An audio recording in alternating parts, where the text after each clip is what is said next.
So hey guys welcome back to my channel. Very good morning तुम्हाला. तर चला ब्लॉगला सुरुवात करूया. आणि तुम्हाला माहिती आहे का, मी आज देवापाशी एक नवीन आणि सुंदर दिवा लावलेला आहे, जे की माझ्या आईनं दिलेला आहे. आणि बघू शकतो किती सुंदर दिसायला लागले ना. मला असं छोट्या छोट्या गोष्टी चेंज केले की ना, पूर्ण ना जे देवघर किंवा किचन असे छोट्या छोट्या गोष्टी चेंज केलं ना, मला एवढं जास्त मजा येते. आणि मला वाटतं की सगळं चेंज झालं आणि खूप छान वाटलं. आणि कामं करण्यात मजा येते ह्या छोट्या छोट्या गोष्टींमुळं. ॲज युजल मी देवपूजा वगैरे केले. आणि हे दिवा लावायचं कारण म्हणजे अखंड दिवा राहते त्याच्यामुळं. त्यानंतर सगळे कामं स्वयंपाक वगैरे केलेली आहे. मी रेडी वगैरे झाले, माझं सगळं काम आवरलं. आता बॅग घ्यायचं आहे आणि निघायचं आहे ऑफिसला. नंतर ऑफिसला गेले, मी ऑफिसून आले. आणि ऑफिसून आल्यावर ह्यांनी बघा माझ्यासाठी काय आणलं, ते डेअरी मिल्क. आणि ना मिस्टरांनी डेअरी मिल्क दिल्यावर 10 रुपयाची का नाही, एक वेगळीच टेस्ट लागते. तुम्ही ट्राय करून बघा. त्यानंतर आजचं मोसम एवढं साफ होतं, वाटत होतं ना तुम्हाला, पण वारा एवढा सुटला होता ना, मी तुम्हाला झाडांपासून दाखवते. असं वाटत होतं की बापरे, खूप वारा वादळ येणार आहे. आणि ऊन तर बघा तुम्ही, ऊन एवढं छान असं बादल. त्यानंतर मी आणि शिवांशने आज मॅचिंग केलं होतं, आकाशी ड्रेस घालून, त्याला मी चीज म्हणले.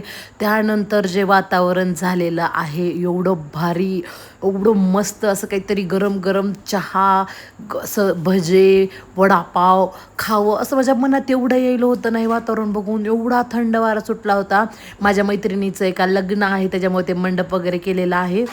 मग मी विचार केला, पाऊस पडत होता, पण मला असं वाटलं की चला मंदिरात जाऊन यावं म्हणून. मग मी शिवांशला घेऊन गेले मंदिरात आणि खूप जास्त मज्जा आली. मग आम्ही पाया वगैरे पडलो.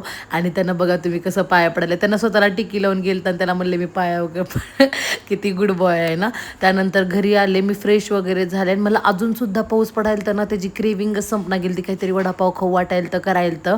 त्यानंतर टी व्हीला सुद्धा एरर येईल तर, एवढं बोर होईल तर ना की बस. त्यानंतर मी सकाळून काहीतरी सामान आणले होते, त्याच्यामध्ये व्हील्स, थोडेसे बिस्किट पुडे वगैरे होते. कारण की मी आता ऑफिसला जायले ना, तर सकाळी थोडंसं चहा बिस्किट वगैरे खाणं प्रेफर करायले. नाश्ता केलं की थोडंसं हेवी होईल म्हणून चहा बिस्किट वगैरे खायला लागले, त्याच्यामुळे मी आणले होते. आणि मी तुम्हाला काय म्हणत होते, मला वडापाव खाऊ वाटायले. आणि माझ्या मिस्टर त्यांनी वडापाव आणले. आणि बघा ह्यांनी बिस्किट कसं अरेंज करून ठेवायला लागलेत ना. त्यानंतर ना त्यांनी व्हील्स पण मी आणले होते, ते पण मी खाल्ले केले. आणि त्यांनी वडापाव आणले होते. आणि मला असं वाटलं की माझ्या मनातलं ओळखल्यासारखं, मला तर लई जास्त खुशी झाली. कारण की मला एवढी जास्त क्रेमिंग होईल ते ना, कारण की पाऊस पडायल्यावर हे सगळं खाऊच वाटते. आणि त्यांनी अचानक आणल्यावर तर ह्याचा टेस्ट ना 100 गुणा वाढला.